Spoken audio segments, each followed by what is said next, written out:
True count brand की touch screen में बिना किसी एनुअल एक्सपेंसेस के ये बहुत ही हैवी ड्यूटी में टच 90 हमारी है, टच 90, टच 20 और बहुत ही इजी सीक्वेंस इंटर से चलने वाला मशीन है। हमें इसमें अगर बेसिक स्टार्टिंग से हम जाए तो हमें इस मशीन को जब चालू करेंगे उस समय अगर हम चाहते हैं कि मशीन को किस पर्पज़ के लिए इस्तेमाल करना है, उसके लिए हमें फुल मेमोरी पहले क्लियर करना होता है। अभी स्क्रीन पे हमें दिख रहा है जिप टच 90 रिटेल।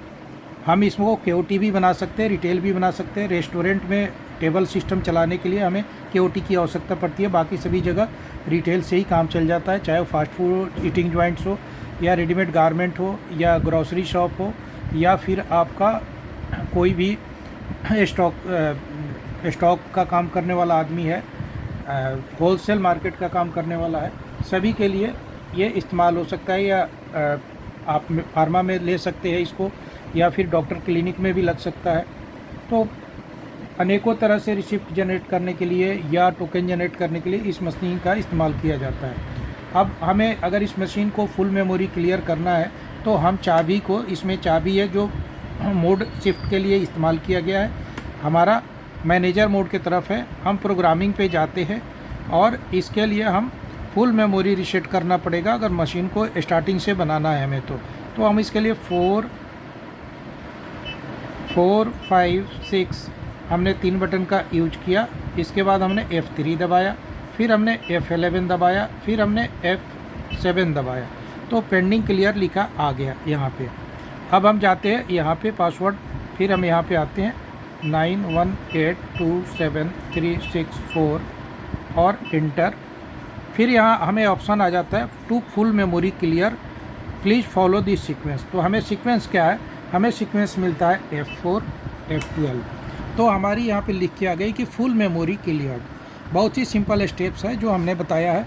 इसमें TFT का वर्जन 1.04 M1 लिखा हुआ है और यहाँ पे मॉडल नंबर 3 आ रहा है। मॉडल नंबर 3 जो है स्टार्टिंग मॉडल है टच 90 का। इसमें हम ज़्यादा अगर क्रेडिट पार्टी का मैनेजमेंट करना चाहते हैं तो उसके लिए दूसरे मॉडल आ जाते हैं। किसी में बिल स्टोरेज ज़्यादा रखनी है तो बिल की कॉपी रखने के लिए हमारा कुछ मॉडल चेंज करते हैं, 3, 4, 5, 6 ऐसे हमारा मॉडल 1, 2, 3, 4, 5, 6 तक मॉडल जाता है।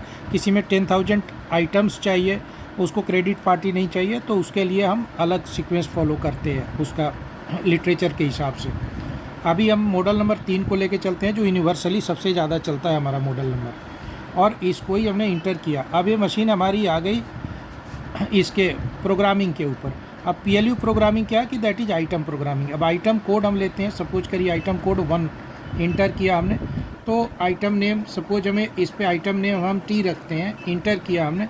HSN कोड, कोई जो GST में HSN कोड डालना चाहता है तो डाल सकता है, हम नहीं डालते हैं। अभी हमें सेल प्राइस 1 डालना है। सेल प्राइस 1 के लिए मान लीजिए चाय का दाम 10 रुपये है, हमने 10 रुपीज़ फिल किया। प्राइस 2 अगर रखना है, डिलीवरी के लिए कोई और प्राइस है तो भी डाल सकते हैं। और टैक्स लिंक करना है, MRP डालना है और डिफरेंसेस निकालना है, प्रॉफिट मार्जिन, उसके लिए परचेज प्राइस भी चढ़ाना है, तो ये भी इसमें फैसिलिटी है। डिपार्टमेंट नंबर, अगर डिपार्टमेंट वाइज रिपोर्ट चाहिए कि कौन से डिपार्टमेंट से क्या आपकी सेल हो रही है, स्नैक्स से क्या सेल हो रही है, टी कॉफ़ी से कितनी, बेवरेजेस से क्या सेल आ रही है, मेन कोर्स से क्या सेल आ रही है, या कोई कपड़े वाला व्यापारी है तो उससे शर्ट कितने बिक रहे हैं, पैंट कितने बिक रहे हैं, तो ये सारी चीज़ें यहाँ से आपका मैनेज हो जाता है। अब मैं इंटर दबाते जाता हूँ, फिर ये सेकंड आइटम पे अपने आ जाता है आइटम कोड। अब सेकंड आइटम का नाम जैसे हम कॉफ़ी डाल देते हैं, यहाँ पे इंटर किया हमने तो ये सीधा चला गया रीऑर्डर लेवल पे। हमें HSN कोड या प्राइस 1 पे जाना, हम टॉगल कर देंगे। हम 30 रुपये रखते हैं और हमने 2 आइटमें हमने रख दिया। इसको हम यहाँ से सेव बटन से सेव कर दिया और हम होम पे आ गए। फिर हमें कैशियर प्रोग्रामिंग करनी है। कैशियर प्रोग्रामिंग के लिए हमने क्या किया, कैशियर नंबर हम सीधे 1, 2, 3, 4, 5, 6 कैशियर इसमें डाल सकते हैं। हम छठे कैशियर को ही रखते हैं जो मास्टर कैशियर कहलाता है, उसमें कोई चेंजेज वगैरह भी पॉसिबल है। आप चाहे तो कैशियर का नाम डाल सकते हैं, चाहे तो नहीं डाल सकते। हमने कैशियर का नाम डाल दिया राम सपोज, और कैशियर का ये हमने डाल दिया पासवर्ड 6 ही डाल दिया बेसिक, आप अपने हिसाब से डाल सकते हैं। इंटर। अब हमारी कैशियर प्रोग्राम हो गई। अगर GST चलता है और GST में जो भी गवर्नमेंट के नॉर्म्स है उसके हिसाब से इसमें GST लगाने का प्रोविज़न है। अगर हम अभी नहीं लगाते हैं तो यह नहीं लगेगा, लगाना होगा यहाँ से लग जाएगा। GST के बाद सेल्स प्रोग्रामिंग, कुछ जगह कोल्ड ड्रिंक वगैरह पे सेल्स लगता है या कोई और आइटमें होती है जहाँ सेल्स की भी आवश्यकता होती है, लगा सकते हैं। डिपार्टमेंट प्रोग्रामिंग, आप डिपार्टमेंट बना सकते हैं, ग्रुप बना सकते हैं। उसके बाद आ जाइए आपका डिपार्टमेंट प्रोग्रामिंग के बाद सेल्समैन प्रोग्रामिंग है कि रेडीमेड गारमेंट में सेल्समैन की ज़रूरत होती है, वहाँ पे सेल्समैन की प्रोग्रामिंग हो सकती है। अदर प्रोग्रामिंग में जैसे क्रेडिट पार्टी प्रोग्रामिंग हो गया, डिस्काउंट चार्ज कोई लगाना है, फिक्स करना है, बिल करते समय उसका इस्तेमाल करना है। एड्रेस प्रोग्रामिंग, सपोज करिए कि मैं यहाँ पे कोई भी कस्टमर का नाम डाल सकता हूँ, उसका ये डाल सकता हूँ। टोटल इसमें हमें 16 लाइनें मिलती है हेडर के साथ। हम अभी एज इट इज रहने देते हैं।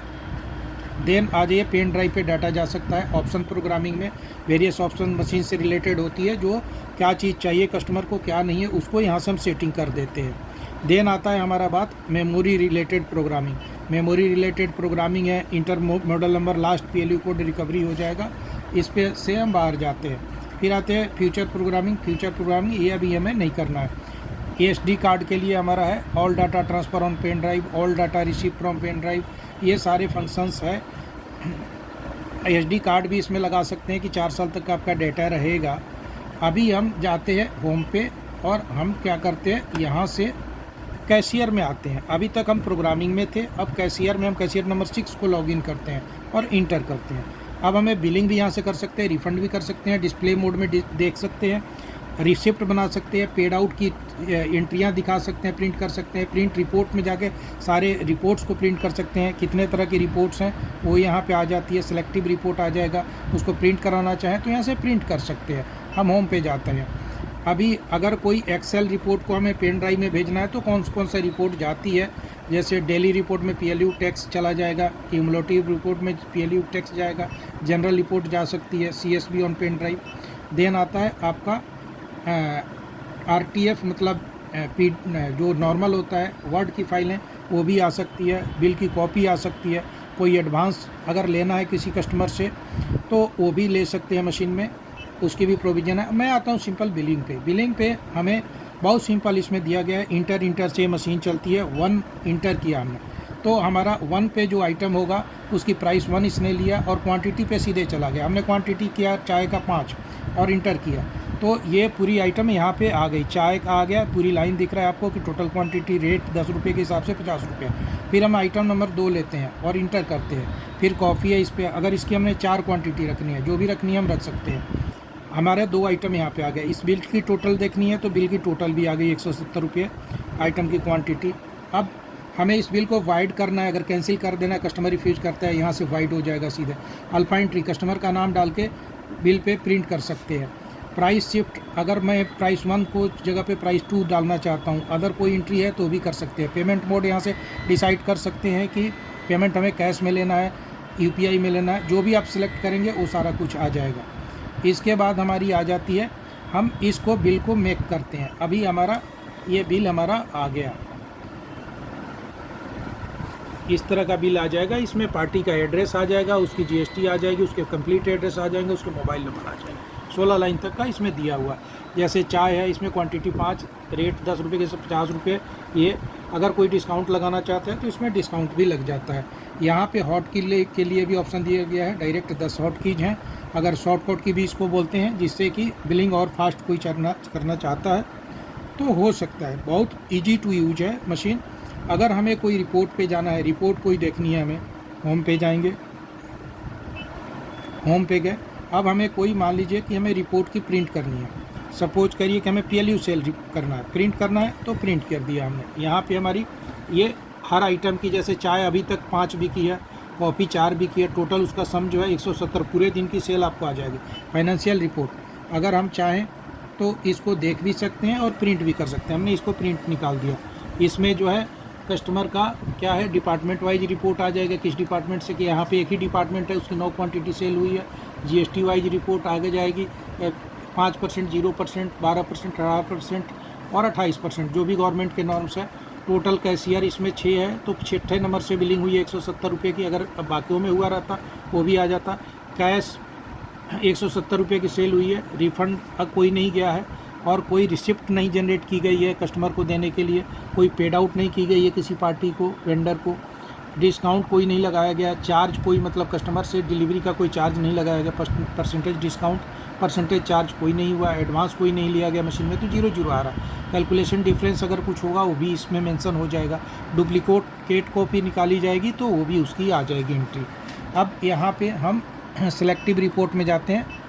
क्यूमुलेटिव PLU सेल आ गया, हमारी फाइनेंशियल रिपोर्ट आ गई, कैशियर इन्वेंट्री रिपोर्ट भी जनरेट कर सकते हैं आप। यहाँ पे ये सब अभी माइनस माइनस आ गया, अगर हम स्टॉक डालेंगे तो इसकी स्टॉक की भी इन्वेंट्री रिपोर्ट आ जाएगी। जनरल रिपोर्ट में जैसे स्टॉक बैलेंस आपका आ जाएगा। प्रिंट करना चाहते हैं तो जो जो स्टॉक हमने डाला नहीं है इसलिए माइनस में आ रहा, अगर डाले रहते तो प्रिंट होने के बाद आ जाता।